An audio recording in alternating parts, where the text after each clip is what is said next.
Vamos a ver si estamos. Bien, buenas noches a todas las personas que ya están conectadas a través del YouTube, también a nuestros miembros exclusivos, a quienes ya han llevado cursos con nosotros. Gracias por estar conectados a esta sesión mensual que siempre hacemos de actualización tributaria al cierre de cada mes.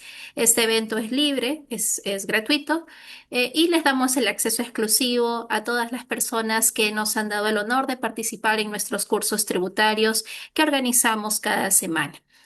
Los temas que se han planteado para tratar el día de hoy están referidos a acciones de la administración tributaria. Recordemos que el superintendente de la SUNAT hace poco ha concedido una entrevista indicando de que las acciones de la administración tributaria van a ser acciones inductivas y así vienen siendo, ¿no? Priorizando, según indica el superintendente, el cumplimiento voluntario bajo la inducción que está realizando la SUNAT. En ese marco, cada vez más estamos recibiendo dos tipos de inducciones, las cartas inductivas y las esquelas de citación. Nótese, y aquí hay que tener una diferencia muy sustancial, porque estas esquelas de citación, estas cartas inductivas, bajo ninguna circunstancia van a calificar como fiscalizaciones parciales electrónicas, ni como fiscalizaciones electrónicas. ¿Sí? Eso hay que descartarlo. Ya hace bastante tiempo, desde el año 2016, la SUNAT llevaba a cabo e implementó el expediente electrónico. Primero fue para la cobranza coactiva, luego se implementó para los procedimientos de ejecución coactiva, después para este tipo de acciones inductivas. Pero estas acciones inductivas, esquelas de citación, cartas inductivas, no son fiscalizaciones electrónicas. A veces se tergiversa y piensan que estas son fiscalizaciones electrónicas y no es así. Hay simplemente una inducción a que el contribuyente rectifique para que no pase a una fiscalización, y la fiscalización parcial electrónica es otra cosa. La fiscalización parcial electrónica es esta fiscalización, la que nos notifica la carta más ya una determinación preliminar indicándonos y dándonos 10 días para que sustentemos. Pasado esos 10 días, pues no hay nada que desvirtuar y ese reparo es el que queda. ¿Sí? Entonces hay que diferenciar muy bien, y el hecho que presentemos estos documentos bien a través de mesa de partes virtual o que la SUNAT nos llame a comparecer, no significa, y que otros también se presenten en mesa de partes virtual, no significa que estas son fiscalizaciones electrónicas. Una primera precisión. Y además de estas acciones inductivas que está llevando a cabo la SUNAT, tenemos una norma trascendental. Y es la referida a las infracciones del artículo 176. Y vamos a comenzar por ahí. Dentro de los temas que yo había planteado tocar el día de hoy, es cómo queda el régimen de gradualidad de la infracción del artículo 176, cómo se están aplicando estas infracciones del artículo 177 del Código Tributario en estas esquelas de citación en las que la Administración Tributaria nos llama a comparecer, a exhibir y a proporcionar, y es que nos está sancionando incluso cuando no proporcionamos el medio de pago ante su inexistencia, cuando no proporcionamos la guía de remisión, pero no existe porque no emitimos ninguna guía de remisión y nos están imputando infracciones por ese tipo de documentos inexistentes. Vamos a revisar cuáles son los fallos del Tribunal Fiscal respecto a este tipo de imputaciones por documentos que son inexistentes. Luego de revisar estas infracciones del artículo 177 a causa de las esquelas, vamos a revisar tres esquelas puntuales. Una esquela que está referida específicamente a estas diferencias que la Administración Tributaria nos está aludiendo en el caso de que nuestro crédito fiscal no coincide con el que hemos anotado en el CIRE, el declarado, el crédito fiscal declarado no coincide con el de CIRE. También nos está cuestionando la Administración Tributaria la falta de uso de medios de pago y por lo tanto pues nos está quitando allí el crédito fiscal, el costo gasto. La tercera esquela está referida a esta imputación respecto a que no hemos declarado trabajadores en planilla, ¿sí? Y luego de ver estas acciones inductivas, porque más normas no la hay, vamos a revisar un poquito ya los reparos que la Administración Tributaria está formulando en renta y está incidiendo bastante en el criterio del devengado. está fiscalizando ya 2024 y el primer semestre del 2025 también nos está pidiendo información respecto de nuestros ingresos según los movimientos en en nuestro ITF, de modo tal que nos obliga a que tengamos ya reconocidos los ingresos que tal vez en el primer semestre del 2025 no los hemos reconocido, no hemos evaluado de vengo, independientemente de la existencia o no del comprobante de pago, ¿sí?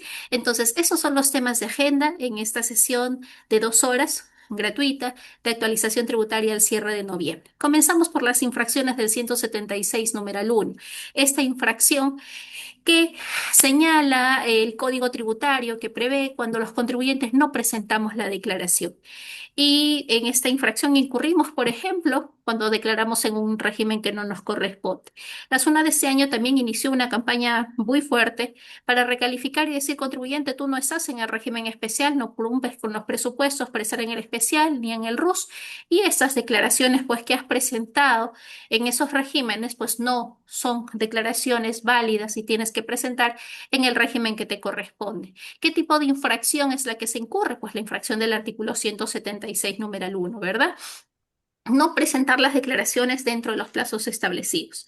Y esta sanción para estas rentas empresariales había quedado ya clara, ¿no? Con la resolución de superintendencia que se dio hace bastante tiempo en el 2021 y establecía que nosotros teníamos un régimen general de rebajas, ¿no? Decía, bueno, un contribuyente del régimen general, del régimen MIPE, su sanción es una UIT del ejercicio en el que incurrió en la infracción, esa, la UIT vigente en ese ejercicio. Y si es que este contribuyente está en el RER o es una persona natural, 50% de la UIT. Y si es que está en el RUS, pues eso va en función a los ingresos declarados en el RUS. ¿Sí? Entonces eso era clarísimo, teníamos las rebajas del 90% u 80%, si es que subsanábamos voluntariamente con pago, 80% subsanábamos declarando sin pago. Pero ¿qué ocurrió? En el 2021 se abre un régimen de rebajas mayores para estos perceptores únicamente de rentas de tercera categoría. Y dentro de estas rebajas mayores se establece, pues, para los contribuyentes cuyos ingresos no superasen las 150 UITs del ejercicio anterior, en la comparación de sus ingresos grabados con renta y con IGB, que podían calificar a mayores rebajas. Este año, a inicios de año, en el 2020, el 15 de enero del 2025, se establece un nuevo régimen de rebajas, pero solamente para los que percibían rentas empresariales. Y se estableció que todo aquel contribuyente que tenía hasta 19 UITs de ingresos, en ambos casos la subsanación, si subsanaban declarando, era 100% a la rebaja. Posteriormente, ya si es que subsanaban incluso en cobranza coactiva o después de la cobranza coactiva, seguíamos con las rebajas del 97, las rebajas del 98%, ¿verdad? Entonces, y se presentaba una situación bastante injusta, porque mientras los contribuyentes que recibían rentas empresariales, el dinero entra día a día, los contribuyentes que trabajaban que como locadores de servicios, pues sí, se olvidaron de presentar el formulario 616, que SUNAT estuvo acotando, ustedes recordarán, en el mes de septiembre, de octubre, señor contribuyente, usted no ha presentado su declaración 616, trabajador independiente. Y entonces nos estaba requiriendo que presentemos esta declaración. No teníamos rebaja alguna, más que el 90 o el 80%, pero si subsanábamos voluntariamente, no se aplicaba el 100% que sí se aplica a aquellos contribuyentes pequeñitos que podían subsanar y la multa se rebajaba al 100%.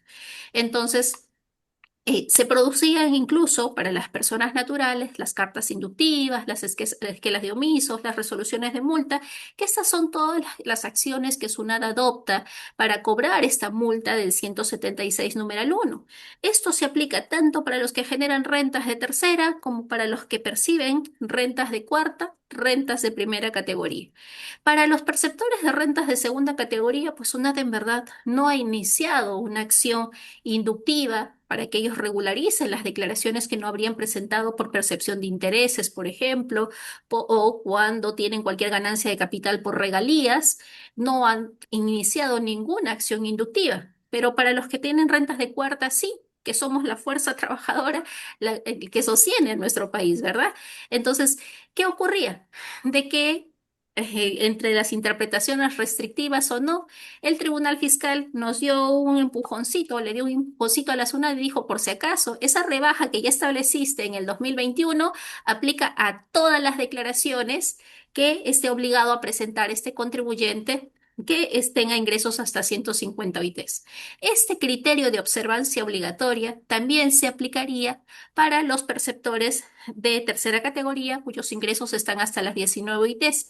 Quiere decir que cualquier declaración, declaraciones de dividendos, de planilla, declaración anual, declaración mensual, la declaración que tengan que presentar si subsanan voluntariamente, pues se aplicaría la rebaja del 100%, ¿no? Entonces tenemos que para estos contribuyentes de tercera nos quedaba claro que si es que estaban hasta de 10 o de 0 a 150 OITs, su subsanación voluntaria tenía una rebaja al 100%. La inducida pues iba pasando, ¿no? Si es que estaba todavía dentro del plazo de los 7 días de la REC, tenía hasta el 99%, 98% y un plazo de 120 días más para que pueda rebajarse incluso hasta el 97%. Entonces, el régimen muy beneficioso.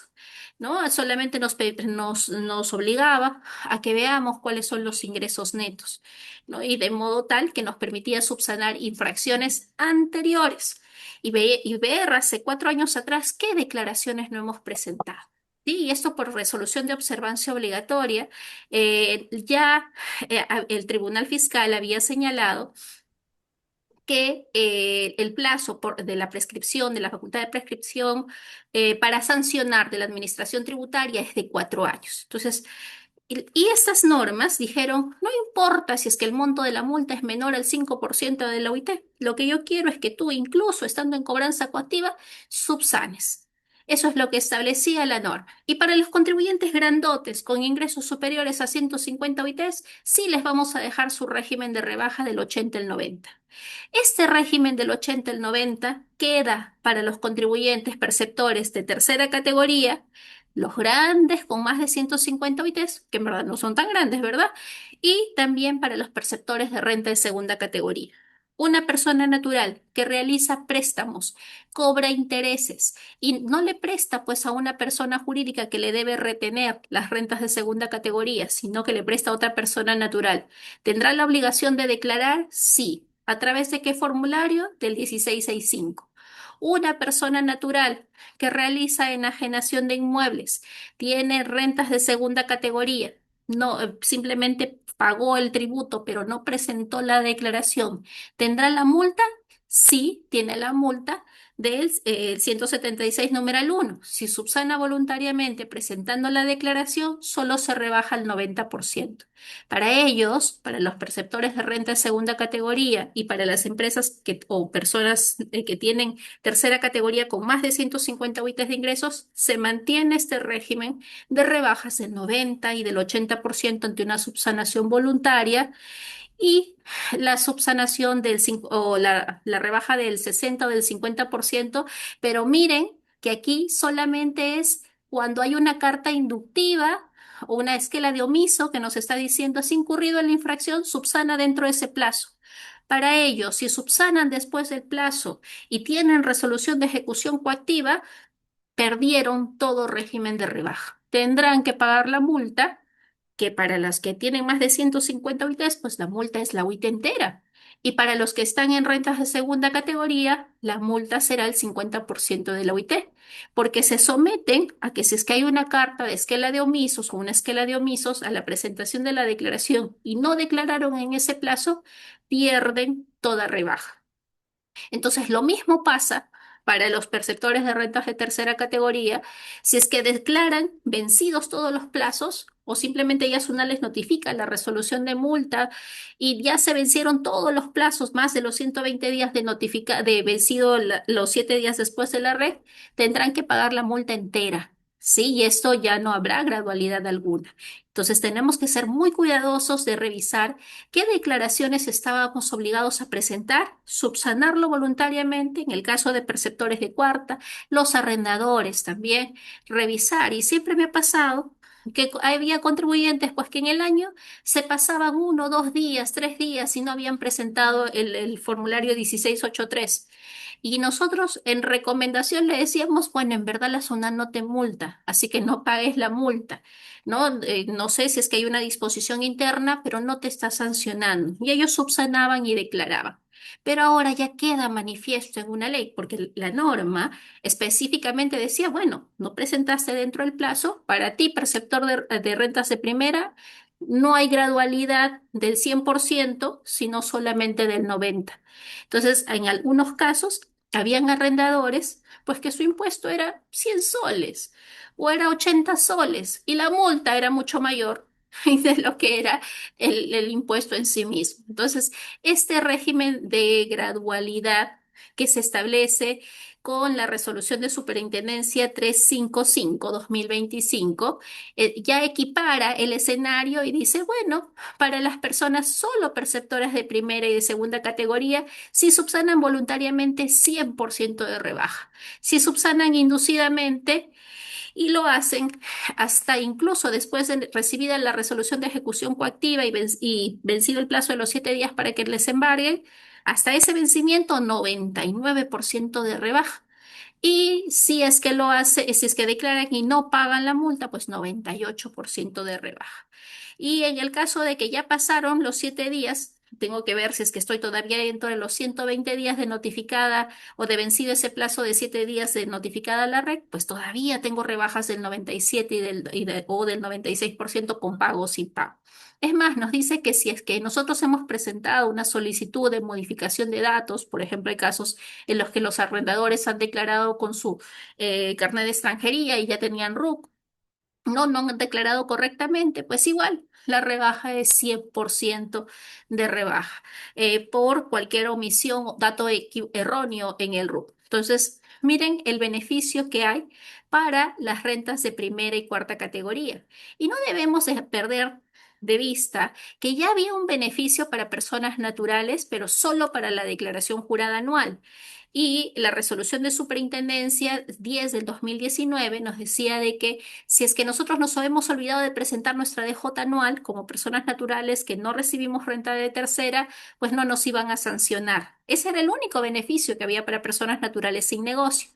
Queda todavía esta inaplicación de la sanción por facultad discrecional de la SUNAT de la Resolución Adjunta Operativa 6/2016, que si es que un contribuyente no tuvo ingresos mayores a la media UIT, ¿no? Entre compras o ventas, y en ese mes pues tenía varias declaraciones que no presentó, si es que subsana voluntariamente o dentro del plazo que la SUNAT le ha otorgado, pues esa multa no se aplicaría, sería cero.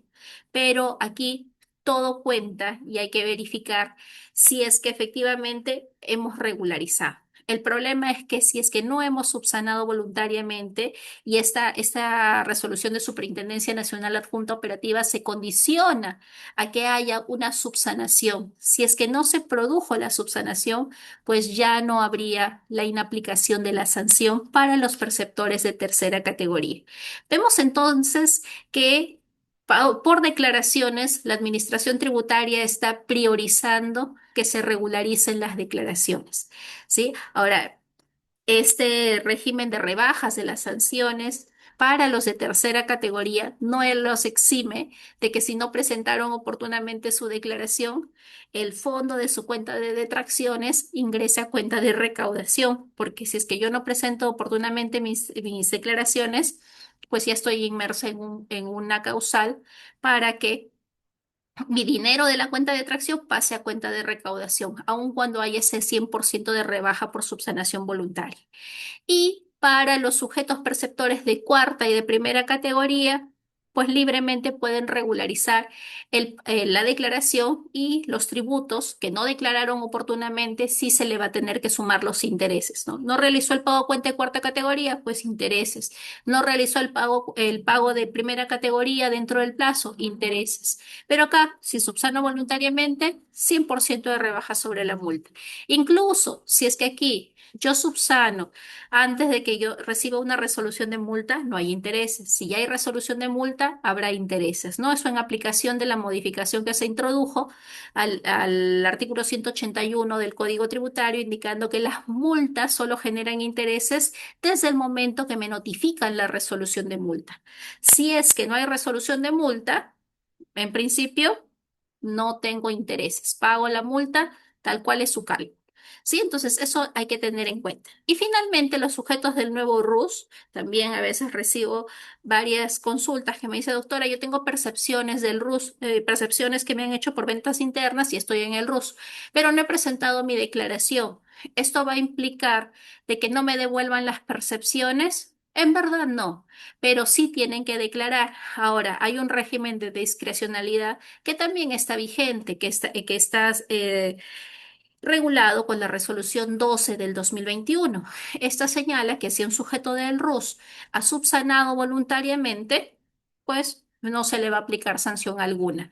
Y recuerden que para poder solicitar la devolución de las percepciones que le han efectuado por la venta interna, van a tener que regularizar y presentar estas declaraciones del RUS.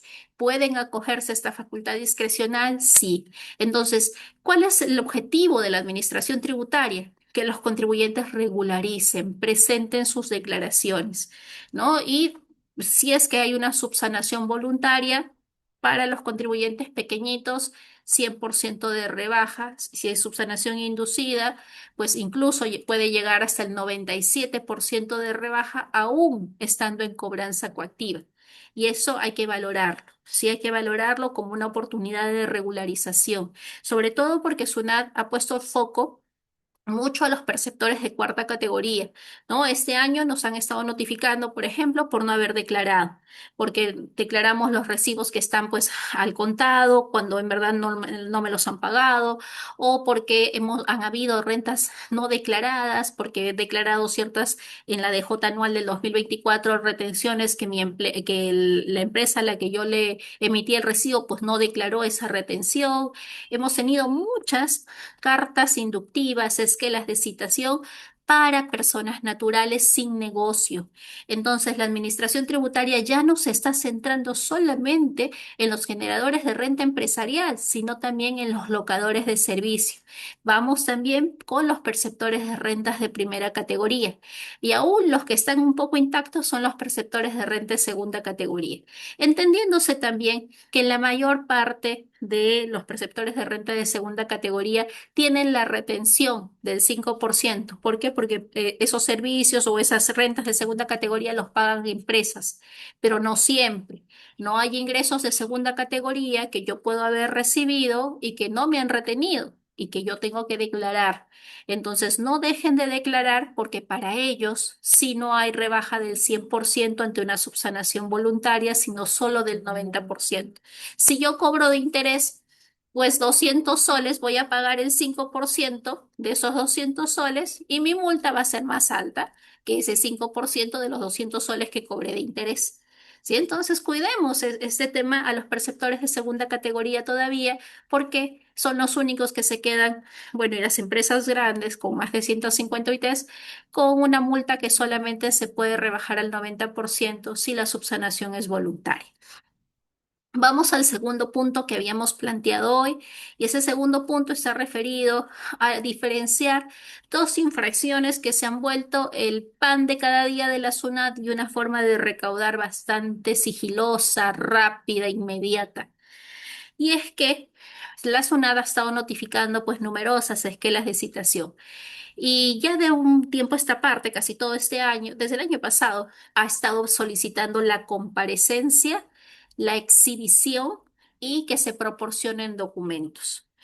Muchas veces estas esquelas de citación ya fueron notificadas en SUNAT operaciones en línea. Los contribuyentes no se percataron de que tenían esas esquelas notificadas y no respondieron a tiempo. Las infracciones de no comparecer ya se produjo, ya se consolidó con el solo hecho de no haberse presentado el día en el que tenían que comparecer. Y a la fecha solamente existe un régimen de discrecionalidad para que se inaplique la multa de no proporcionar y no comparecer solo para los sujetos del nuevo RUS, nada más. Los demás sujetos que nos llaman a comparecer, a exhibir o a proporcionar, si no nos presentamos, pues tenemos esta multa de 177 numeral uno, que no tiene una subsanación voluntaria. Y si es que nosotros nos fijamos en nuestras esquelas de citación, pues ahora la SUNAT nos pone bien separadito, ¿no? Antes estaba en un solo texto, ahora dice exhibir tal cosa, proporcionar tal cosa, ¿no? Entonces, tenemos que diferenciar muy bien qué es lo que nos está pidiendo exhibir y qué es lo que nos está exhibiendo proporcionar. Y si es que ese día en el que me citaron yo no exhibo la documentación, entonces lo que va a ocurrir es de que la SUNAT me va a sancionar. De aquí hay que tener en cuenta algo. Cuando a mí me solicitan exhibir, la pregunta ¿es obligatorio que la administración tributaria dé cuenta que le estoy exhibiendo los documentos en la misma, que cierra la esquela el mismo día? ¿O la administración tributaria puede cerrar la esquela días después respecto de lo que me solicitó que yo exhiba? Y esto es algo controvertido. ¿Por qué? Porque a veces los contribuyentes van sigilosos al centro de servicio de SUNAT en el que le han citado, se acercan y se dan cuenta que se olvidaron de uno de los documentos que le solicitaron que exhiba.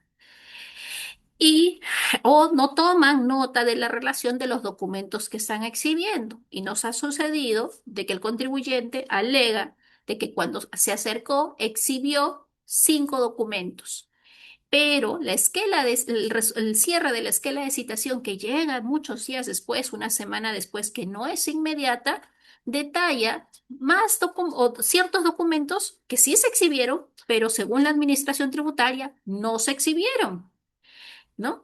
Y señala, bueno, el contribuyente no exhibió tal y tal. Y el contribuyente dice, yo sí exhibí.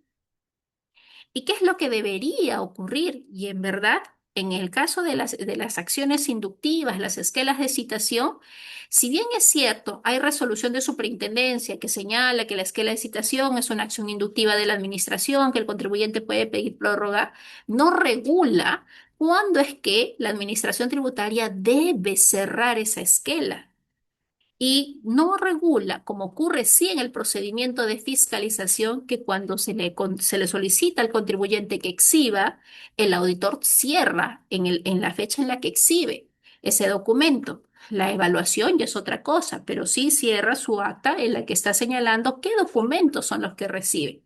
Entonces, ese vacío es el que nos lleva a preguntarnos y a los que muchos clientes me dicen, doctora, ahora, ¿puedo presentar por mesa de partes esos documentos que la SUNAT me solicitó que yo exhiba? Y algunos se me olvidaron, otros sí los proporcioné y la SUNAT no los ha puesto en el cierre de la esquela.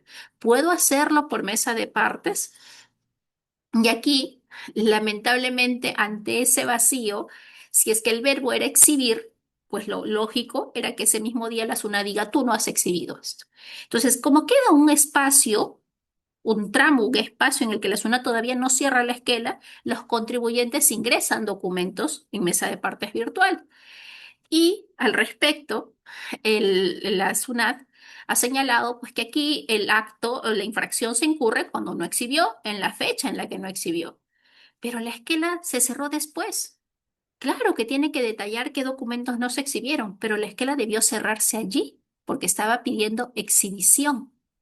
Otra cosa es que la SUNAT dentro de los documentos me está diciendo proporciona y obviamente la SUNAT para evaluar los documentos que yo he proporcionado y que tienen que estar de acuerdo a lo que me ha solicitado, pues sí, necesita un tiempo para evaluarlos, pero en la exhibición no.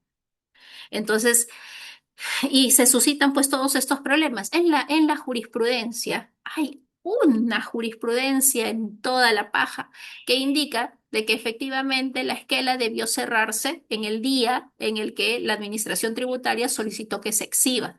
Pero después casi todas las resoluciones del Tribunal Fiscal señalan de que si es que la esquela, el cierre de la esquela, bueno, se notificó días después, pero detalla la relación de documentos que no se exhibieron, esa multa está bien impuesta. Sí, está bien impuesta. Ahora, es importante que si es que nosotros no nos hemos presentado a exhibir y a proporcionar en la fecha, la SUNAT nos va a notificar una reiterativa. Y en el marco de esa reiterativa, cuando nos dice exhibir, esa multa sí nos la aplica.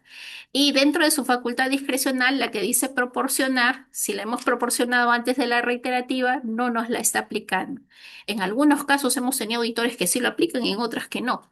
Entonces ahí debería haber una uniformidad de los criterios, pero sí diferenciar muy claro qué es exhibir y qué es proporcionar. Y si es que hablamos de exhibir, pues debería haber un cierre en ese momento. Ahora el tema es, ¿qué documentos yo estoy obligada a exhibir y o proporcionar? ¿Qué pasa si es que esos documentos no existen? Yo estoy obligado a llevarlos, ¿no? Y por ejemplo, el Tribunal Fiscal en una RTF de agosto ha señalado en esos requerimientos grandotes que la SUNAT pedía de fe a ciencia, proporcióname tu reglamento de organización de funciones. Y el contribuyente decía, un momentito, yo no soy Estado. Yo no soy entidad pública, no tengo por qué proporcionarte ese reglamento de organización de funciones. Te proporciono mi organigrama si quieres, pero no te voy a proporcionar este reglamento de organización de funciones porque yo no estoy obligada. Entonces, documentos que yo no estoy obligado a llevar, yo no tengo ni por qué exhibir ni por qué proporcionar. Pero obviamente tengo que sustentar por qué no estoy obligado a llevar. ¿Sí? Entonces, con eso yo puedo sacarme de encima una infracción del artículo 177.1 o del 177.5. Por ejemplo, otra cosa que nos piden. Tiene esto ya en una fiscalización. Preséntame tus estados financieros auditados. No todas las empresas están obligadas a tener los estados financieros auditados. ¿Me podrían sancionar por no tener los estados financieros auditados? En principio no. Y para esto tendríamos que nosotros citar la base legal de por qué no estamos obligados a proporcionar o exhibir la documentación que la SUNAT nos está solicitando. Un tema, pero que a todos les ha tenido, las notarías han hecho mucho negocio legalizando libros ahora, es porque la SUNAT está pidiendo a todos libro de matrícula de acciones y libro de actas, ¿no? Y dentro de eso nos dice, exhibe tu libro de matrícula de acciones y libro de actas. Casi nadie tenía. Es más, con la obligación de la declaración de beneficiario final, cuando yo les pedía a los clientes su libro de matrícula de acciones, me decían, tengo que llevar ese libro. Ni siquiera lo tenían. Entonces, muchos han exhibido estos libros que, con legalización extemporánea. Pues ahí tendrán la multa por llevar el libro con mayor atraso al permitido. Tendrán que haber regularizado aplicando el 80% de rebaja por la legalización extemporánea, pero sí tienen que exhibir, porque si no exhiben, van a tener dos multas, la del 177.1 por no exhibir el libro o y también la multa de llevar el libro con mayor atraso al permitido. Entonces, vean muy bien, revisen muy bien qué libros sí están obligados a llevar y qué libros no. ¿Sí? En el caso también del registro de activos fijos. El registro de activos fijos, ¿quiénes están obligados a llevarlo? Pues todos los contribuyentes generadores de rentas de tercera categoría que tengan activos fijos, salvo los MIPE tributario con ingresos menores a 300 UITs. Son los únicos que no estarían obligados a llevar el registro de activos fijos. Entonces, si la administración tributaria me dice proporciona o exhibe ese registro, pues tendría que hacerlo porque sí estoy obligada. Ahora, hay una jurisprudencia muy contundente, que es esta que les presento en la lámina, que es la resolución 7613 de la Sala 4 del 2016, referida a la exhibición de documentos con los que yo no cuento, que yo no existen. ¿Qué ocurrió? A esta empresa, la Administración Tributaria le solicitó la licencia de funcionamiento, que exhiba su licencia de funcionamiento. Además, le solicitó que exhiba los contratos legalizados con su proveedor. Y entonces el contribuyente le dijo, yo no tengo licencia de funcionamiento. La administración tributaria solicitó información a la municipalidad y la municipalidad le dijo, sí, el contribuyente tal no tiene licencia de funcionamiento. En la medida que un documento no exista, no se le puede pedir esa información al contribuyente o sancionar, se le puede pedir, pero no se le puede sancionar porque no lo presente. ¿Sí? Y esto es algo que nos está pasando cuando el contribuyente dice, le piden, sustenta tus compras, muéstrame tus guías de remisión, muéstrame tus medios de pago. Yo le digo, no tengo, pague en efectivo. Muéstrame tus guías, no tengo guías. Mi proveedor no me dio guías ni yo emití guías. Ah, entonces estás multado. ¿Por qué? Porque es de acuerdo al Código Tributario, tú debiste contar con una guía de remisión para sustentar el traslado de tus bienes. Además, de acuerdo a la ley de bancarización, dado que tus operaciones superaban los 2.000 soles, debiste tener un medio de pago. Y sobre el particular, si uno revisa jurisprudencia del 2025, el Tribunal Fiscal está diciendo, Chichañor, si Sunat tienes la razón. Y le está diciendo, pero yo no lo tengo, no existe. No importa, debiste tenerlo y por lo tanto te multa con el 177 numeral uno porque no lo exhibiste o 177.5 porque no lo proporcionaste. Bueno, dentro de la defensa, pues se alega esa resolución que no me podrían solicitar documentación inexistente, ¿no? Y que si yo ya estoy reconociendo y le estoy diciendo a la SUNATSI, pues no tengo guías, te voy a rectificar, voy a sacar esas compras que no tengo sustento, voy a rectificar, pero ya no me multes. Pero en muchos casos la SUNAT dice, no, no me importa que rectifiques la obligación sustancial, igual te multo. Te multo por no haber exhibido, te multo por no haber proporcionado. Y ya ese espíritu conciliador de que te voy a inducir, te voy a enseñar a que cumplas con tus obligaciones tributarias como que se rompe, ¿no? Entonces, y eso es lo que está sucediendo en las esquelas de citación. Les comento esto para que lo tengan muy en claro y tengan las previsiones del caso cuando se acercan a comparecer con este tipo de esquelas. La documentación que no la tienen, pues lamentablemente ese es el criterio que está adoptando la SUNAT. Ahora, yo tengo otra jurisprudencia que es esta, el 8800 de la Sala 10 del 2012. Si se dan cuenta, estas dos que les menciono son antiguas, porque las resoluciones del 2025 agachan la cabeza y le dicen, sí, SUNAT, tienes razón, debió tener guía, pues. Sí, SUNAT debió tener medio de pago, si confirmo la multa. Pero estas dicen no. Por ejemplo, en esta jurisprudencia dice, bueno, si es que está detallada en la factura el número de guía de remisión y se le solicitó al contribuyente que proporcione esas guías de remisión que están detalladas en en la factura, o sea, se entiende que existen, además en sus libros estaban anotadas esas guías y se le solicita que exhiba esas guías y no las proporciona o no las exhibe, ahí sí, pues, qué duda cabe de que la guía existe y por lo tanto que se le sancione por no exhibirla. Pero si es que de plano yo le estoy diciendo no tengo guía, ¿por qué me va a sancionar la administración tributaria? No existe la guía. Es más, tú puedes ver de las guías emitidas y las guías recibidas que no hay guía, que no existe, ni siquiera guía física. Entonces, ¿por qué me vas a sancionar por algo que no existe? ¿Sí? Otra jurisprudencia. Si es que no tiene, si es que no cumple con los requisitos, las exigencias que la SUNAT pues me está requiriendo, ¿no? Eso no implica que yo no haya cumplido con proporcionar la documentación. Entonces, las infracciones del 177.1 están vinculadas a su exhibición, a que se exhiba en documento original. Sí, esta es una de las jurisprudencias que está señalando. Si te piden que exhibas tus estados de cuenta, pues tienes que exhibirlos. Ahora, cosa distinta es que te pidan que proporciones los estados de cuenta. Allí, si es que es estado de cuenta que tú los proporciones, si ya no te pueden sancionar por la del 177.1. Eh, Aquí otra jurisprudencia, estas infracciones, tanto la de 177.1 y 177.5, debe estar detallado qué documentos son los que yo no proporcioné. Si es que este cierre de esquela o resultado de requerimiento, si es una fiscalización, no detalla los bienes que yo no he proporcionado, entonces dice, o no proporcionó simplemente la documentación, no podría sustentar una resolución de multa y esa resolución de multa debería dejarse sin efecto. ¿Sí? Entonces ahí hay que tener en cuenta. Miren, esta es la RTF que les mencioné del 2025 en la que el Tribunal Fiscal le da la razón a la SUNAT y le dice, sí, pues no tiene medios de pago. Múltala, 177 numeral 5.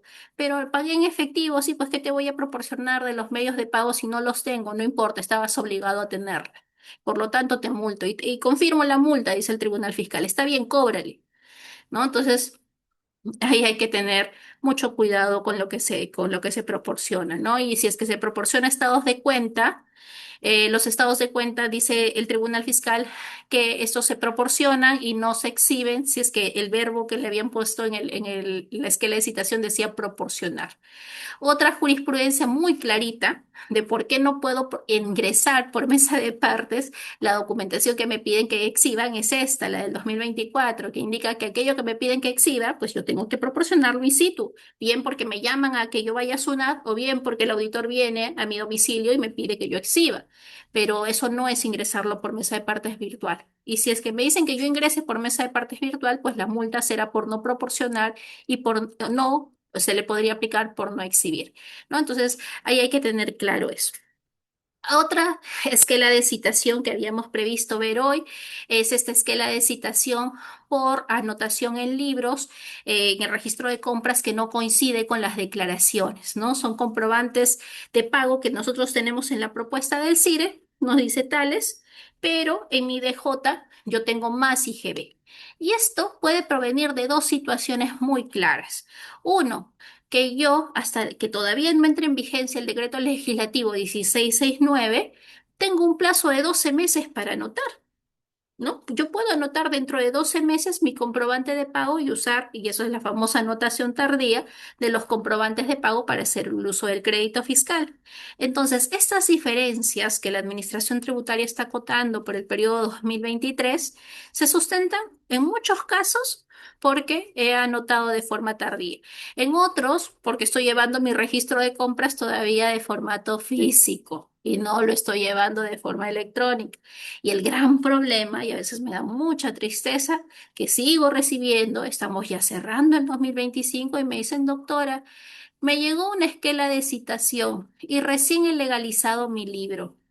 ¿Puedo yo utilizar el crédito fiscal todavía o ya no puedo? ¿Y por qué? Porque recién estoy anotando las operaciones y la SUNAT me está diciendo que saque ese crédito fiscal porque yo no tenía mi libro legalizado. Y aquí hay un tema. La SUNAT sí ha indicado que cuando se trata de cualquier acción inductiva, incluso una esquela de citación, y verifica que el contribuyente no estaba llevando el libro dentro del plazo, no había anotado el crédito fiscal en el libro que estaba previamente legalizado en el mes en el que declaró ese IGB como crédito fiscal, pues no tiene derecho al crédito fiscal, dice la SUNAT. Pero el Tribunal Fiscal no dice eso. El Tribunal Fiscal dice, si es una esquela de citación, eso no es una fiscalización. Entonces el contribuyente tiene plazo todavía para regularizar y utilizar su crédito fiscal en el periodo en el que lo anote. ¿Sí? Y obviamente esa anotación tiene que producirse dentro del plazo de los 12 meses. ¿Qué ocurre si es que todavía es que la citación? Entonces yo puedo no rectificar necesariamente y regularizar con la presentación correspondiente.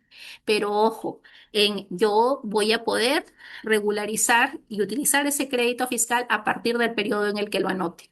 Si es que yo ya estaba obligado a llevar mi registro de compras electrónico, pues si los he tenido físicos, pues lo que hago es cierro mi libro físico y regularizo su presentación en el electrónico en el periodo incluso en el que me están fiscalizando, porque no tengo ninguna declaración ningún CIRE del electrónico o un PLE del electrónico. Entonces regularizo y presento para validar ese crédito fiscal porque estoy en esquela de citación.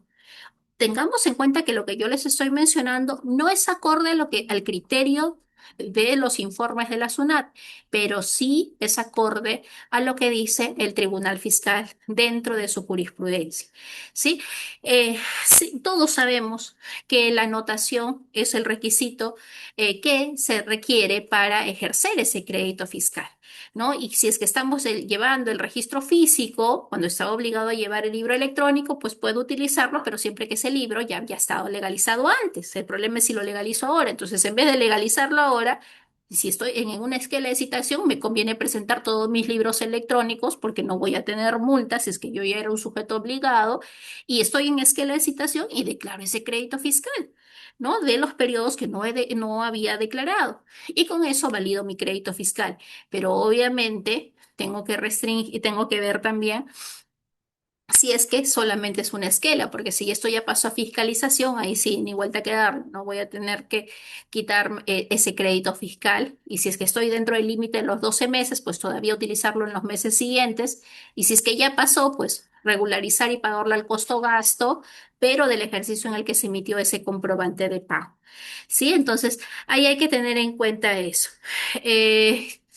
Y miren, este es el informe de la SUNAT 132-2012. Dice, ante cualquier acción de fiscalización, si la SUNAT ve que tú no anotaste ese crédito fiscal, pues ya lo perdiste. Pero el Tribunal Fiscal no dice eso. Sí, el Tribunal Fiscal dice que puede ser, tiene que ser recién un procedimiento de fiscalización. eh, Acá está, que es esta, la 97.5 del 2022. Tiene que ser un procedimiento de fiscalización parcial o definitivo o la parcial electrónica, pero no cualquier acción de fiscalización. Entonces, veamos eso. La otra observación que puede conllevar a que no haya un desfase entre el crédito fiscal anotado y el declarado es el tema de las detracciones. ¿Cuándo se efectuó la detracción? ¿Sí? Y todo va por la correcta interpretación del decreto legislativo 1395. Y ese decreto legislativo 1395 nos establece plazos para poder conservar ese crédito fiscal y a partir de cuándo yo puedo utilizarlo. Entonces, si es que, y todo viene, hubo pago, no hubo pago. Si no hubo pago, pero yo anoto el comprobante de pago, pues tendré hasta el quinto día hábil del mes siguiente del vencimiento para poder regularizar y presentar esa declaración y utilizar, o perdón, anotar y utilizar ese crédito fiscal. ¿Cuál es el gran problema? De que se anota el comprobante y no se anota o no se ha realizado la detracción y recién en el 621 se utiliza el crédito fiscal, el fiscal cuando ya se hizo la detracción. Entonces, este desfase se produce porque hay una anotación del comprobante de pago en un periodo pasado y en el periodo en el que recién consta la constancia de detracción, yo uso el crédito fiscal. Pero por ejemplo, yo anoté en el mes de junio y la detracción la hago en el mes de agosto. Entonces una dice, en agosto tú tienes un desfase, porque según tu CIRE tienes tanto de crédito fiscal y según tu 621 tienes más de crédito fiscal. ¿De dónde sale ese desfase? Ah, es porque yo en mayo, en junio anoté una factura en el CIRE, pero no había usado pues ese crédito fiscal porque no había efectuado la detracción. Entonces, para evitar esos desfases, el comprobante que está sujeto a detracción, si es que lo que yo estoy haciendo es anotarlo, debería yo realizar la detracción hasta el quinto día hábil del mes siguiente en el que yo lo estoy anotando. Pero si es que no lo voy a anotar porque no lo he pagado, ¿no? Y yo lo que quiero es condicionar al pago, entonces recién cuando pague la factura o pague la detracción, en ese mes podré utilizar la detracción y recién lo anotaré. ¿Sí? Entonces, no hagan ese tema de que yo anoto y sabe Dios cuando yo realice la detracción y en ese mes voy a utilizar ese crédito fiscal. No, sino que para evitar que salten estas inconsistencias de la SUNAT, y todavía tengo el periodo de 12 meses, es que yo mejor anoto recién cuando voy a efectuar la detracción y va a coincidir mi CIRE con mi 621. Porque si no, voy a ser caserito de la SUNAT que todo el tiempo me va a estar llamando para que sustente estas diferencias que yo pueda tener por los pagos parciales, porque hay un pago total de la operación, pero se dio después y yo no hice la detracción, entonces hay un retraso o hay detracciones incompletas, ¿no? Entonces ahí hay que tener muy clarito que exista o no exista pago, prefiero detraer. No le he pagado todavía al proveedor, pero prefiero detraer para usar el crédito fiscal. Y si es que no le he pagado al proveedor y no quiero efectuar el pago de la detracción, pues esa facturita la reservo hasta cuando yo vaya a efectuar el pago de la detracción para recién utilizar ese crédito fiscal. Y si es que nunca voy a pagar esa detracción, pues la mando al costo gasto, ¿no? Y es la forma más sencilla de poder yo evitar esta situación de mis desfases entre el crédito fiscal declarado y lo que yo estoy declarando en el CIRE. Hay una casación del año 2016 que no es un precedente vinculante, en la que la Corte Suprema le dijo al Tribunal Fiscal que el decreto legislativo 940, que impone la obligación de detraer, no es una condición del uso del crédito fiscal y por lo tanto, si no se hizo la detracción, igual tiene derecho al uso del crédito fiscal. Esta casación se ha invocado miles de veces ante la SUNAT, ante el Tribunal Fiscal y han dicho que no, que esa casación solamente se aplicó a ese caso en concreto y que igual para hacer uso del crédito fiscal hay que detraer. Entonces, verifiquen por favor si están detrayendo bien. Si es que están aplicando el porcentaje correcto, están utilizando en el periodo correcto esos comprobantes para que no se genere un diferimiento del uso del crédito, del crédito fiscal o del débito fiscal con el uso de facturas que no se han efectuado la detracción correcta. ¿Sí? Entonces vean también el tema de la desnaturalización de estas adquisiciones, la suma de varios comprobantes, vean si es que superan los 700 soles, igual detraigan si es que es un mismo proveedor o una misma operación, porque esto está conllevando a que salten estas esquelas de citación. Otra acción inductiva de la Administración Tributaria, y estas las han notificado ahora, esta semana. Comenzaron el 1 de diciembre. Y el 1 de diciembre comenzaron a notificar las cartas inductivas por la actualización de los datos del beneficiario final. ¿Sí? Y ustedes recordarán que en los artículos 6 y 9 del reglamento de declaración del beneficiario final, aquellos contribuyentes pues que todavía no les tocaba declarar estaban felices, ¿no? Decían, no, no, yo no tengo que declarar. O aquellos que ya declararon antes decían, bueno, eso yo ya lo hice, ya me libré, ahora ya no tengo nada que ver con la declaración del beneficiario final. Aquellos que presentaron en el 2019, en el 2022, en el 2023. Ya no tengo que hacer nada, yo no tengo nada que ver aquí, no tengo que presentar declaración. Pero no se dieron cuenta, o no se informaron, de que la declaración del beneficiario final se actualiza. ¿Sí? Y al cierre del ejercicio o cuando se produce el hecho que conlleva al cambio de la identificación de los beneficiarios finales, al cambio de su porcentaje de participación como beneficiarios finales directos por control, por propiedad indirecta, por control o por puesto administrativo superior. Y no han hecho esas actualizaciones. Entonces la SUNAT está notificando la carta inductiva y señala que tendrían que presentar una nueva declaración informativa actualizando la información, ¿no? Y de no realizarlo, le dice, usted podría incurrir en la infracción del 176 numeral 2. ¿Y cuánto es la multa de 176 numeral 2 por no declarar beneficiario final? 0,6 por no actualizar, 0,6% de los ingresos netos. ¿Sí? Y esta es porque tendría que yo haber presentado, y eso es lo que me preguntaban el otro día, doctora, 176 dosis por no presentar la declaración informativa, ¿no? Pero yo sí la presenté, ¿por qué me tienen que decir que me van a multar por esa? Ah, muy sencillo, porque esta declaración, al ser una declaración informativa, es una declaración nueva. No es una rectificatoria de la declaración que ustedes ya presentaron en el 2019, en el 2022 o en el 2023. ¿Por qué no? Porque en esos años se presentó la foto de quiénes eran los beneficiarios finales a la fecha del vencimiento de esa declaración. Y los cambios que se hubieran producido después de su vencimiento, esos son los que tendrían que haber presentado una declaración nueva.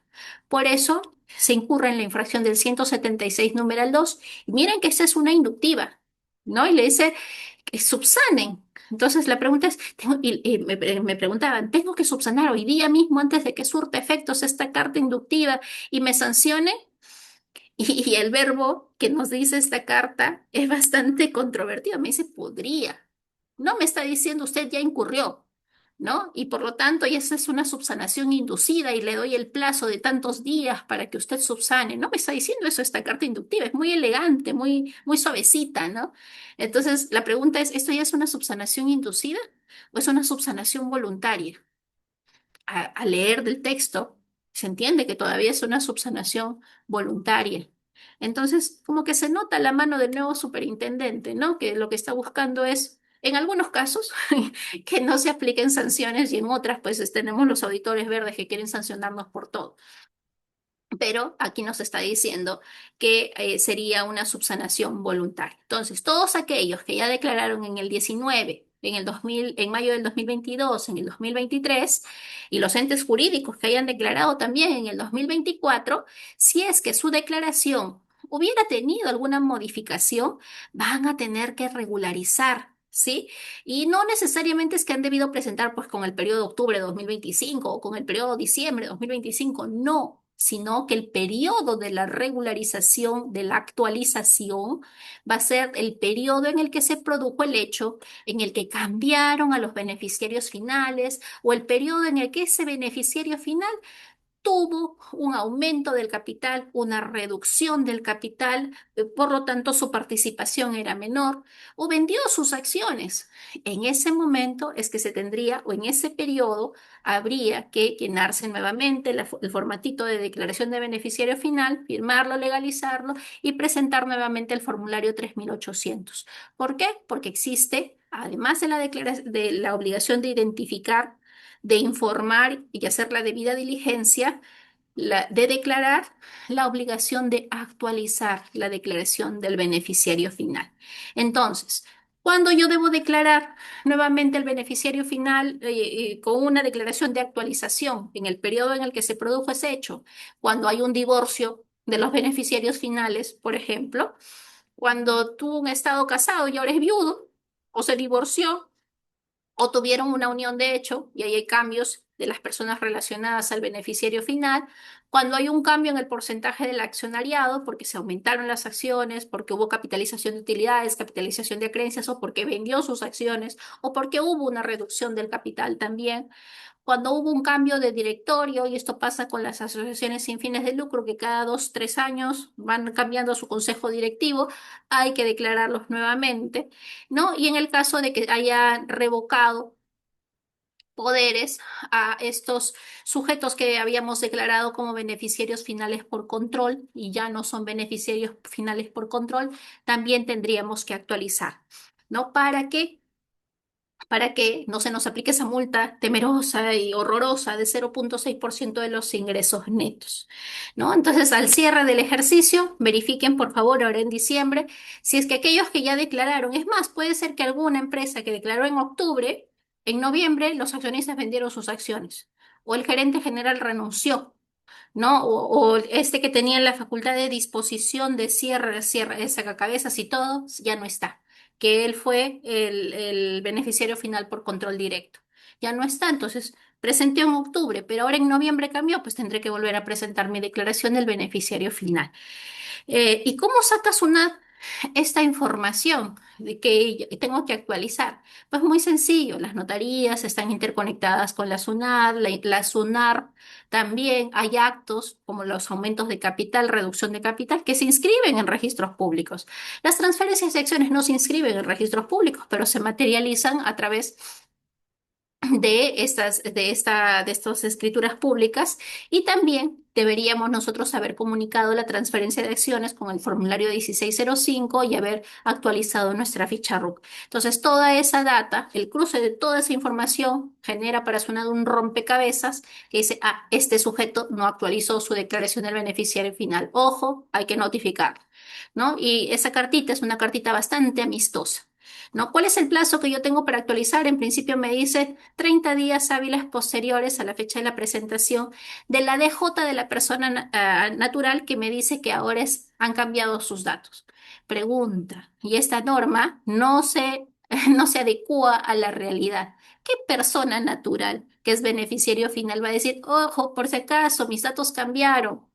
No es así, es la empresa quien tiene que darse cuenta. Deberían modificar ese párrafo, es decir, cuando la empresa verifique que ha cambiado, pues le tiene que dar al beneficiario final un plazo para que presente su declaración, ese formato Word legalizado y este declara. Pero pues la norma no se adecúa a la realidad. ¿Qué persona natural solito ha llenado su declaración? Nadie, es la empresa quien se lo ha llenado y le ha dado listo para que lo firme. ¿No? Entonces, ahí como que le falta a la norma ahí modificarse, debería modificarla, porque la pregunta es, ¿y qué pasa si el beneficiario final nunca me entrega su DJ actualizada? ¿Qué pasa si el beneficiario final ni siquiera me dio su formato legalizado?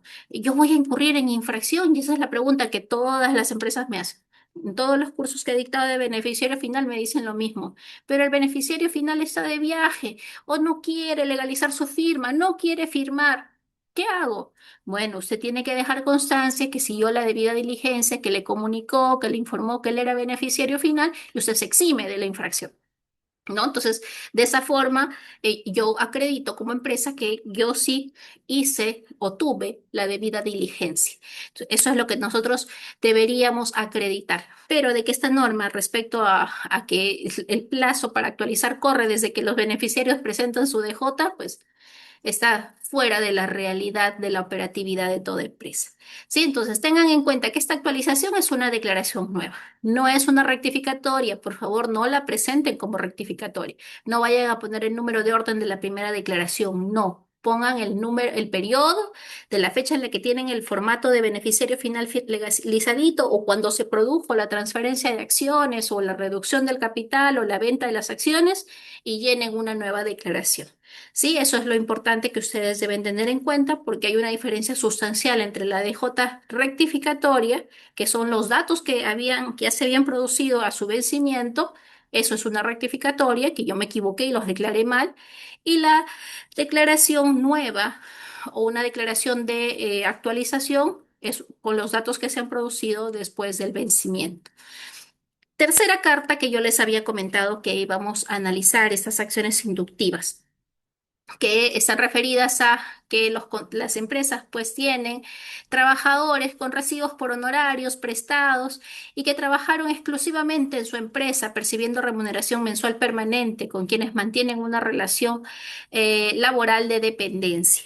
Y la SUNAT nos está diciendo me debes de salud, me debes ONP, me debes renta de quinta. Esta carta la notificaron el año pasado. Esta carta la notificaron en junio y esta carta la están volviendo a notificar ahora, ¿no? Que nos están diciendo tienes muchos locadores de servicios o tienes ingresos y no tienes trabajadores en planilla o todos tus trabajadores, tu fuerza laboral está en verdad desnaturalizada la relación laboral y tú has debido declararlos dentro de tu planilla. ¿Cuáles son los criterios que está asumiendo la SUNAT? Que hay subordinación, porque si me está diciendo los declaras todos los meses, hay subordinación y además él solamente trabaja para ti, es exclusivo, es tu trabajador exclusivo, no trabaja para nadie más, no le emite recibo por honorario a nadie más. Y el Tribunal Fiscal ha dicho, SUNAT, la exclusividad, la habitualidad que todos los meses le esté prestando el servicio, no califica eso como un contrato laboral, sino que tú, SUNAT, dentro del procedimiento de fiscalización, debes revisar si es que efectivamente la empresa le ha sancionado al trabajador. Y así acreditarás que la empresa tenía el poder de dirección. Entonces, si es que no has acreditado eso dentro del procedimiento de fiscalización, no hay tributo omitido por retenciones de quinta, no hay tributo omitido por los aportes de salud, no hay tributo omitido en caso que este locador haya estado con UNP, no haya estado afiliado a la FP, sino la UNP, no hay nada, SUNAT. ¿Sí? Y los invito, el día de viernes vamos a tener un curso de cómo es que nuestras empresas debemos identificar qué trabajadores esenciales requerimos, cuáles son las funciones que van a cumplir y vamos a evaluar qué tipo de contrato es el que nos convendría para ellos. Un contrato de trabajo, un contrato de comisión, un contrato de locación. Pero todo parte de que una empresa tiene que tener muy claro cuál es su organigrama y qué funciones van a cumplir, cómo van a trabajar. ¿No? Si es que es a libre disposición de ellos, simplemente me entregan un producto o yo los dirijo y en función a eso yo puedo elegir cómo es que esa fuerza laboral que necesito es adecuado que los contrate sin necesidad de incurrir en una desnaturalización contractual, sin necesidad de que luego venga la SUNAT o SUNAFIL y me diga tienes multas por desnaturalizar la relación contractual. ¿Sí? Entonces, evaluemos esto y vamos a ver todos estos tópicos, las sentencias de casación, qué es lo que nos está diciendo el Tribunal Fiscal, la SUNAFIL, de qué cargos específicamente sí o sí los debemos tener en planilla. Los vamos a ver el día viernes, el viernes 5 de diciembre, desde las 7 hasta las 10 de la noche, en un curso que se denomina locador, trabajador o comisionista, contrátalo sin contingencias, ¿no? Entonces, eso es lo que vamos a ver, pero les presento ya, porque esto lo estamos haciendo por estas esquelas, que hay rasgos sintomáticos de una relación laboral. Y el Tribunal Fiscal dice los rasgos sintomáticos es de que haya una subordinación Y pueden haber órdenes directivas, qué servicios son los que van a desarrollar y sobre todo el tema de la imposición de las sanciones y el establecimiento de horarios de trabajo. Eso es lo que va a evidenciar de que efectivamente sí son trabajadores dependientes y que esos criterios de laboralidad que SUNAFIL los ha establecido, es más, SUNAFIL tiene toda una directiva de cuándo se ha desnaturalizado, ¿no? Un manual de cuándo se ha desnaturalizado la relación laboral, el Tribunal Fiscal no las tiene tan claras, ¿eh? El Tribunal Fiscal dice, bueno, si es que se han producido todos estos hechos de la prestación personal, la remuneración, la subordinación, Sunat, tú tienes que probarlo. No puedes presumir nada, tienes que proporcionarme más medios probatorios respecto de esa laboralización que realmente ha existido. Otro tema que habíamos previsto tocar en el marco de todas estas acciones de la SUNAT es la famosa bancarización. ¿Por qué estamos tocando la bancarización? Porque ya no solo SUNAT, sino aduanas también nos están cuestionando y nos están desconociendo costos o gastos por no bancarizar nuestras operaciones. Y esta bancarización a veces no se acredita cuando el depósito viene de parte de un tercero y no se puede hacer la trazabilidad de dónde salió el dinero. Por ejemplo, cuando yo le encargo al gerente o el gerente de su bolsillo paga, ¡pum! Y no hay un documento de sustento que le haya encargado al gerente que realice los pagos de mis importaciones.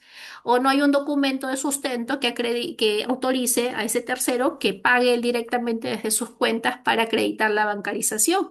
Porque la bancarización es que yo debo haber utilizado medio de pago. Y muchas veces esa bancarización la empresa no lo hace desde sus cuentas bancarias ni con sus propias tarjetas, sino que lo hace con las tarjetas de los gerentes, con la tarjeta de terceros, con las cuentas de los gerentes, con las cuentas de los terceros, administradores, tesoreros, encargados, como les quieran llamar. Y entonces dice, ah, no, tú no me has acreditado que tienes bancarización, ¿no? Y no hay ningún documento que acredite, pues que tú le autorizaste, ¿no? Y que efectivamente él te rindió cuentas y no hay nada que acredite la bancarización. Entonces, ¿y qué hacen? No hay bancarización. La operación superior a los 2.000 soles. Adiós crédito fiscal, adiós, costo gasto. Y si se cae por bancarización, adiós, depreciación, ¿no? Entonces, todos estos gastitos que están relacionados se caen. Entonces es muy importante que nosotros seamos muy sigilosos, muy cuidadosos de cómo pagamos nuestras operaciones, si es que hay sustento de por qué no lo estamos sacando directamente de nuestra cuenta y debe tener toda una trazabilidad de la operación para que podamos acreditar que hemos utilizado estos medios de pago de depósito, transferencia, órdenes de pago del sistema financiero, tarjetas de crédito, remesas, cheques, lo que fuera. Y si es que no le pagamos, pues, directamente al proveedor, si no le vamos a pagar a su gerente o a quien sea, que nosotros nos aseguremos de comunicarle a la SUNAT previamente. Sin esa comunicación, de ahí también SUNAT dice, no, no has bancarizado, arrodíllate, no tienes que deducir nada, ¿no? Entonces, ese es el gran problema, nuestra falta de diligencia. Ahora, la fecha de emisión de la factura, que sea 2, 3 años, no significa que ya se debió bancarizar. Ojo, la bancarización solamente se obliga cuando ya hubo pago. ¿Qué pasa si yo le digo, no, todavía tengo esa facturita pendiente? ¿Puedo utilizar el crédito fiscal? Es una factura al crédito. Miren, si es que es una factura al crédito, ¿recuerdan ustedes en el 2021 que salió un decreto de urgencia que decía que debíamos dar la conformidad de la factura al crédito? Si es que habíamos dado la conformidad expresa, la conformidad tácita, podíamos utilizar ese crédito fiscal, ¿cierto? ¿Se acuerdan de ese decreto de urgencia que, si no mal no recuerdo, el 019 del 2020, que nos decía, puedes usar el crédito fiscal de una factura al crédito siempre que le des la conformidad expresa o la tácita? Ya lo utilicé, pero no he bancarizado. La SUNA me puede decir, no puedes usar crédito fiscal si no tienes medio de pago porque no es bancario, pero yo le digo, no he pagado. Entonces, ¿qué es lo que está haciendo la SUNAT? Va y le pregunta a mi proveedor, oye, él no te ha pagado todavía. ¿Qué pasa si es que ese proveedor no lo tiene como una cuenta por cobrar? Y se abren varios escenarios. El más generoso es que la SUNAT me diga, no te reconozco ese crédito porque no has bancarizado. Y el peor de todos es que me diga que yo tengo un pasivo falso. ¿Sí? Entonces, seamos también meticulosos de cuándo pagamos las facturas. No podemos tener facturas eternamente impagas. Y eso nos ha sucedido mucho con empresas que transan entre vinculadas, que eternamente sus facturas las tienen impagas. Y la administración tributaria presume esas dos cosas, ¿no? O quiere salir rápido, el auditor está ya cansado de ir a ese lugar y dice, no, ya, te lo quito por bancarización. O lo que hace es ir a buscar a quien a quien le ha facturado y dice, a ver, muéstrame, tú le tienes una cuenta por cobrar a ese proveedor, a ese cliente. Si no, bueno, si no, él no lo tiene, pues tú tienes un pasivo falso. Y eso sí que es lapidatorio, ¿no? En la comunicación al tercero, ya la SUNAT ha tenido dos informes respecto a eso, indicando de que si es que el tercero es el representante o quien fuera tercero, hay que comunicar. ¿Sí? Entonces el tema de la bancarización es bastante trascendente y sobre todo, a la SUNAT se le abren los ojos muy grandes cuando yo le digo que he pagado con depósito en cuenta. ¿Sí? La SUNAT dice depósito en cuenta, ojo, alarma operación posiblemente falsa, ¿sí? Entonces, destierren, y siempre les digo a todas las personas que participan en mis cursos, destierren el depósito en cuenta. Ese depósito, esa constancia de depósito con el que voy al banco y le digo, toma, acá está la plata. Para la SUNAT se encienden todas las sirenas de alarma que eso es una operación falsa. Y si es que hago eso, pues tengo que tener el voucher original, ¿no? De en la constancia de depósito. Si es que no tengo el voucher original y le presento solo los estados de cuenta, no sirve. Ahora, si es transferencia bancaria, ahí sí puedo presentar estados de cuenta. Perdón.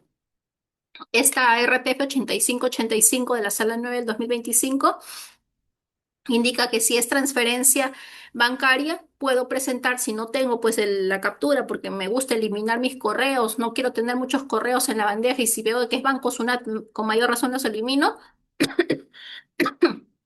no tengo la captura, puedo sustentar con el estado de cuenta. Lo contrario ocurre en el caso del depósito de cuenta, ¿no?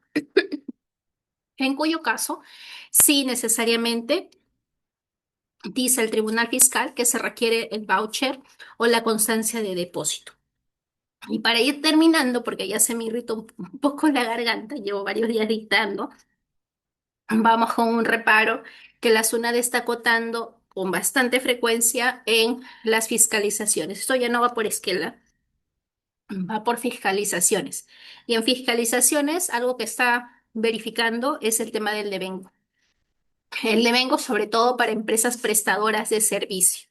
Para estas empresas prestadoras de servicio que condicionan la emisión de la facturación o el reconocimiento del ingreso a que haya un informe de un supervisor o una conformidad del cliente, ¿sí? Y aquí lo que evalúa la administración tributaria es qué dice su contrato. Y muchas veces dentro de las operaciones observadas, lo que resalta es, dice, bueno, tú ejecutaste el servicio en tal año. Y como ejecutaste el servicio en ese año, tú debiste reconocer ese servicio. Y el contribuyente dice, no, pero es que en verdad yo estaba esperando de que me aprueben el servicio, que me digan qué observaciones tienen. Y como no me han formulado las observaciones, yo todavía no lo había reconocido. Y hay que considerar el devengo tributario, que es un criterio de asignación tanto de gastos como ingresos. O sea, yo no puedo decir, no reconozco el ingreso este año, pero sí paso todos los gastos, pues. Entonces la SUNAT dice, un momentito, si tú dices que no se ha devengado este año, los costos, los gastos tampoco, ni si no es el ingreso, tampoco el costo-gasto. Pero primero, dame tu contrato. Vamos a evaluar qué dice tu contrato. ¿Cuándo se produce ese hecho sustancial? Y en el caso de obras, habrá que ver también el tema del avance de la obra. ¿Cuándo es que se tenía que dar la conformidad? La conformidad no puede ser un hecho indeterminado, que se puede decir, bueno, ya me tienes que dar la conformidad en 5 días, pero por último me la das en 6 meses y yo igual voy difiriendo y no voy reconociendo el ingreso. Y esto es algo que SUNAT ha estado acotando con bastante frecuencia. ¿Sí? Si es que no hay conformidad, indistintamente de que no la exista, tú debiste reconocer el ingreso, salvo para los casos de contrataciones con el Estado en el caso de construcciones, ¿no? Y el tema del devengo obviamente va relacionado con el tema del control del bien, si es que es devengo de venta de bienes, el derecho a decidir el uso del bien. En el caso de las inmobiliarias, en el caso de de las empresas de construcción, empresas de servicios, todo va en función a la ejecución y a la entrega. Y que existe el bien sobre todo, ¿no? Si es que no existe el bien, pues no hay devengo, no hay ingreso. Y solamente el artículo 31 del reglamento de la ley del impuesto a la renta permite diferir ese devengo, aun cuando el hecho sustancial se haya producido, cuando la contraprestación se supedita a un hecho futuro. Pero de ahí todo acuerdo, todo ajuste en el valor, pero desde el principio se conocía el precio de cómo se iba a determinar, conlleva que se emita el comprobante de pago y que luego se ajuste con notas de crédito. Ese también es un tema. Y otro tema, en el caso del devengo, y ya les dije, por el caso de servicios, hay que estar viendo el tema de la inspección de lo ejecutado, ¿no? ¿Qué porcentaje a ejecutar? Si soy una empresa constructora, adopté los métodos del 63A, 63B, cómo es que estoy imputando mis ingresos, mis costos, mis gastos. Entonces, hay que evaluar cuál es el mejor método para medir el grado de la realización y en función a eso, yo tengo las variaciones del devengo. Y eso hay que tenerlo muy, muy bien clarito, sobre todo revisando los contratos. ¿Sí? Eso también lo vamos a ver la próxima semana ya en un curso que está abocado específicamente a inmobiliarias y constructoras, porque son las que ahorita están con la SUNAT encima. No todas las que construyen, sea para el Estado o para privados, la SUNAT está encima de ellas por temas de devengo, por temas en general de valores de transacciones que se realizan entre partes vinculadas.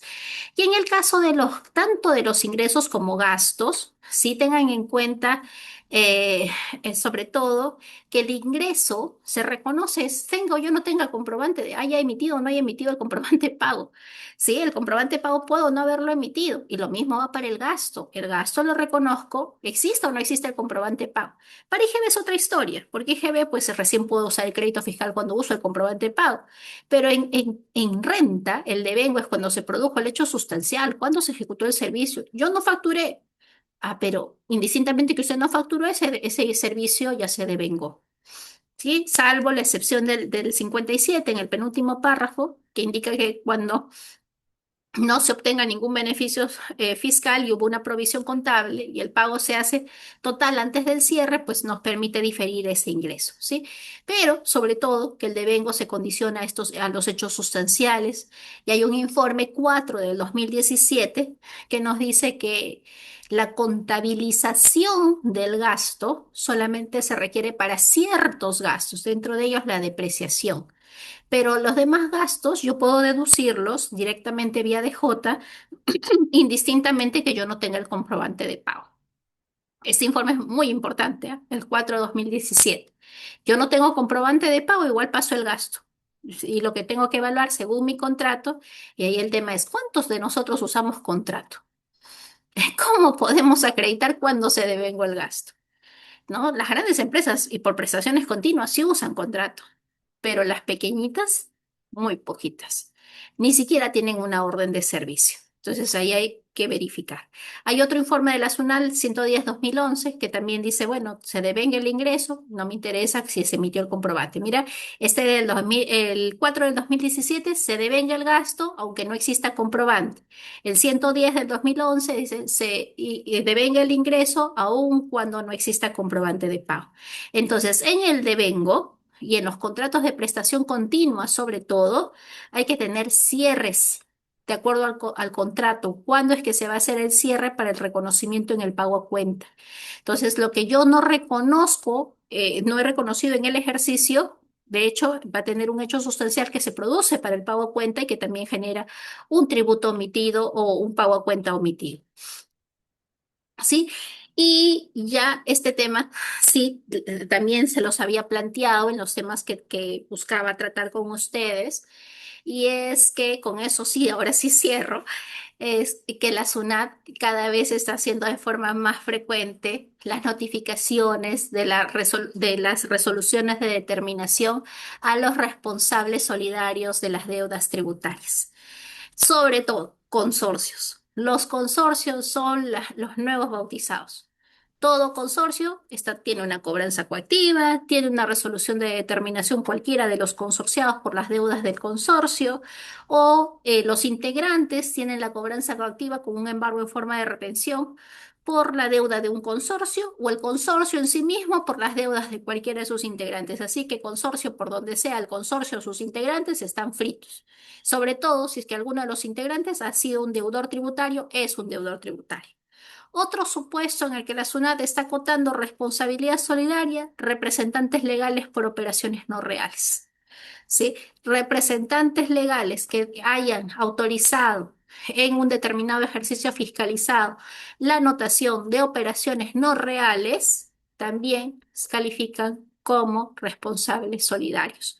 Hay una directiva 11 del año 99 de la SUNAT que señala, por ejemplo, en el caso de un fraccionamiento perdido, ¿a quién se le cobra esa deuda tributaria? ¿Quién es el responsable solidario? ¿El representante legal que dejó de pagar el fraccionamiento o el representante legal en cuya vigencia estuvo o se generó esa deuda tributaria? ¿No? Y según esta directiva 11 del año 99, se le cobra esa deuda de un fraccionamiento perdido al representante legal que dejó de pagar ese fraccionamiento tributario. ¿Sí? No obstante, hay jurisprudencia del Tribunal Fiscal que indica que hay que ver quién fue el representante legal que autorizó o que generó esa deuda tributaria. Eh, Teniendo en consideración entonces que para que se configure la responsabilidad solidaria debe haber una deuda, ¿no? De un contribuyente principal, que puede ser tributos, intereses o multas. Las multas solo no se transfieren para personas naturales por herencia, pero después las multas también van. Hay una relación jurídica entre el responsable solidario y el deudor tributario, que puede ser, por ejemplo, el tema de los consorcios, la relación jurídica de la representación o incluso por la transferencia de propiedades, ¿no? Y esto también está sucediendo. Hemos tenido el caso de una persona que transfirió una propiedad de una empresa como tal, le transfirió la propiedad a una persona y esa empresa tenía deuda. La administración tributaria le notificó resolución de atribución de responsabilidad solidaria al adquirente. Esta es una figura que ya la SUNAT estaba aplicando antes y que la había dejado de aplicar, pero que he recibido justo un caso respecto a ese tipo de atribución de responsabilidad solidaria en la modalidad de adquisición de activos. Entonces, nuevamente está entrando con mucho rigor la administración tributaria a imputar esa responsabilidad solidaria y dentro del acto administrativo de la resolución de determinación por la que atribuye responsabilidad solidaria, pues detalla cuál es el hecho, hay todo un informe que es el que conlleva la responsabilidad solidaria y sobre todo hay que identificar quién fue el representante legal que tenía el poder en el momento en el que se generó la deuda, ¿no? Ojo que esto atañe tanto al deudor como al responsable solidario. Si para uno se extingue la deuda, para el otro también. Pero el gran problema es que terminan siendo los representantes legales, ¿no? Los que asumen la responsabilidad solidaria, ¿no? Y hay que verificar el representante que tuvo ese poder en ese momento, ¿no? El dolo, que es el que se exige para atribuirle responsabilidad solidaria al representante legal, o al administrador, por ejemplo, de un consorcio, pues cualquiera de las pobres omisiones que podamos haber incurrido todos los caminos nos llevan a la misma figura de la responsabilidad solidaria, ¿no? Que es no llevar los libros a tiempo, omitir trabajadores, declarar en un régimen que no me corresponde, anotar menos ingresos en mis registros, no anotar a mis trabajadores. Entonces, cualquiera de las 13 causales de responsabilidad solidaria, en verdad, muchas empresas son pasibles de haber incurrido en ellas. No, cuidémonos mucho, sobre todo de las figuras de responsabilidad solidaria entre consorcios, consorciados, consorcios, vean quiénes son sus amigos, vean con quién se juntan, en otras palabras, no solamente por sus deudas propias, sino por las que han asumido en responsabilidad solidaria. Vean muy bien a sus empresas, no acepten cargos de representantes legales si saben que la empresa está mal. Y no sean temerarios, pues esos representantes legales que van buscando por ahí facturas falsas para bajar su impuesto, saben que luego el impuesto que están dejando de pagar como empresa lo van a pagar ellos directamente con su patrimonio, si es que la SUNAT les determina que hay operaciones no reales. Bien, voy a leer las preguntas que nuestros miembros exclusivos de nuestra plataforma de BIB han realizado. Muchas gracias por haberse conectado, Victoria, Enrique Quirós. Gracias. Victoria nos pregunta, doctora Mary, buenas noches. Cuando es la primera esquela de citación y no me presenté, ¿se puede aplicar la gradualidad del 100% aplicando la resolución 39 de 2016? ¿En qué casos se aplicaría esta resolución para la infracción del artículo 177? Victoria, gracias por esa pregunta. A ver, esa resolución, el Tribunal Fiscal ha señalado en varias jurisprudencias de que no está vigente, pero la SUNAT en sus resultados de requerimiento, tanto de fiscalización como de esquelas de citación, lo cita, ¿sí? Y entonces dice que si es que el contribuyente en la segunda, en el reiterativo, o antes de que le curse el reiterativo, el contribuyente proporcionó esa documentación, le aplica en virtud de esta facultad discrecional, aplica esta norma y no lo sanciona. Pero ¿cuándo la SUNAT lo aplica? Lo aplica cuando efectivamente el contribuyente regulariza antes del vencimiento, o antes de que le notifiquen la reiterativa o antes del vencimiento de la reiterativa. Ahí la aplica. Pero yo tengo en uno de los cursos que dicté de infracciones, varias resoluciones, como 5 resoluciones del Tribunal Fiscal, que decían esta resolución 39 de 2016 no es aplicable porque el contribuyente la invocaba, pero SUNAT en sus resultados sí la invoca. Entonces, Victoria, siempre que ustedes, y gracias por la pregunta, porque siempre que ustedes no presentaron en el en la primera esquela, y ya se pasó el plazo, pero todavía no reciben la reiterativa, presenten. Llamen al verificador y díganle, mire, recién voy a presentar, ¿puedo? Sí, pero igual le voy a notificar el reiterativo, no importa, ustedes presenten. ¿Sí? Y en el reiterativo, pues ni se les ocurra pedir prórroga, porque esa prórroga que se pide en el reiterativo no se la van a conceder. Así que presenten para que les apliquen esta resolución 39 de 2016, que en verdad SUNAT las aplica a Victoria en virtud de su facultad discrecional, porque no tendría por qué hacerlo, ya que esa resolución, en verdad, si leemos el tenor de la misma, ya no estaría vigente. Nos dice cuál sería la multa por legalizar en notaría fuera de la fecha el formato del beneficiario final, el anexo Victoria. No hay multa por legalizar fuera del plazo este formato. Si es que nosotros revisamos las multas para beneficiario final, estas se imputan a la empresa, no al beneficiario final. Y hay una multa, la de 177 numeral 28, que es porque la empresa no siguió el procedimiento de la debida diligencia.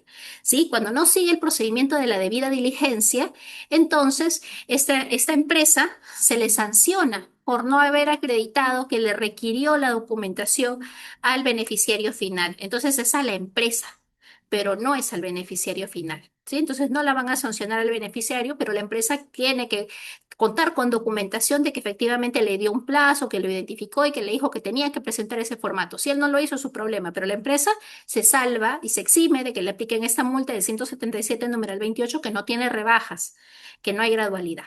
Soledad nos pregunta, doctora, buenas noches. Una IRL presentó beneficiario final en el 2019 y 2022. En el 2023 cambió a SAC. ¿Hay que presentar nuevamente? Sí, ¿por qué? Porque si es que es una SAC, tal vez en la IRL usted identificó un beneficiario final que era por propiedad directa, que es el titular, tal vez pudo haber beneficiarios finales por control, y ya en una SAC hay un nuevo beneficiario final, probablemente, y evalúe, porque en una SAC hay más de un accionista, ¿no? Entonces, ¿quién es ese segundo accionista? Él tiene un vínculo de parentesco con el accionista mayoritario, es un beneficiario final por propiedad indirecta por parentesco o no. Entonces, eso es lo que tiene que evaluar. Si es que correspondería también declarar a este nuevo socio como beneficiario final. Además, evalúe qué cargos hay de que podrían haber nuevos beneficiarios finales por control si es que antes no los declaró. Por supuesto que sí, antes que le notifiquen la carta inductiva, Soledad. Brenda nos pregunta, buenas noches, doctora, disculpe, ¿qué pasaría si hay una empresa? Si en una empresa hay un titular y tiene dos socios, de los cuales tiene uno el poder de realizar gestiones como apoderado y el otro está como gerente, que igual tiene poder de realizar gestiones. En ese caso, sería el beneficiario final directo e indirecto, Brenda. En el caso de realizar gestiones, no es lo mismo que tener el poder para disponer económicamente de la empresa. Gestiones es, por ejemplo, yo tengo gestiones para presentar recursos. Puede realizar pues cualquier sistema o cualquier trámite ante una entidad judicial, pero no puedo vender los bienes de una empresa. Entonces, yo puedo ser un beneficiario directa de algún cliente? No, porque mis gestiones se limitan a trámites. Sí, si son trámites judiciales, legales, no. Pero si es que, por ejemplo, a mí me dicen que yo puedo subastar la empresa, yo puedo vender la empresa, yo puedo designar a estas personas que van a ocupar el directorio, yo puedo designar quién va a ser el administrador. Allí sí, por supuesto, yo voy a ser una beneficiaria final por control directo, ¿no? Y en el caso de indirecto es cuando se toman las decisiones en un conjunto, en un órgano colegiado, ¿no? Entonces ahí tendría que evaluar eso. Luego tenemos, Brenda nos dice, ¿qué pasa si saco en dólares cierta cantidad de miembro y a mi proveedor les pago mediante depósito en cuenta en soles? Me pueden observar la SUNAT. Si es que usted tiene la trazabilidad, es decir, en la misma fecha, la cronología de que usted sacó en dólares y lo cambió a soles y lo depositó al proveedor, y puede usted corroborar incluso que coincide con el tipo de cambio de la fecha, no, puede usted probar que es un cambio de moneda, Brenda. Bien, ahora sí. Tenemos una más de Victoria y con la pregunta de Victoria cerramos. Doctora, en la infracción del 177 numeral 1, para aplicar la 039-2016 con el reiterativo. Lo que pasa, Victoria, es de que SUNAT notifica una esquela reiterativa. Cuando nos cumplimos en la primera esquela, SUNAT notifica la esquela reiterativa. Y esta esquela reiterativa nos dice, presenta, ¿no? O exhibe. Pero la del 039-2016, Victoria, está referida a la infracción del 177.5, no la del 177.1. Porque la del 177.1, que es por no exhibir, esa sí la aplica. Sí, esa sí la aplican, esa sí no la dejan de aplicar. Claro, el reiterativo es la segunda esquela, ¿no? Esa es el reiterativo. Bien, muchas gracias a todos por estar conectados, gracias a quienes nos han seguido por el canal de YouTube, gracias a todos nuestros miembros de Aula BIB. Gracias por acompañarlos y los espero en los siguientes cursos. Que tengan todos muy buenas noches.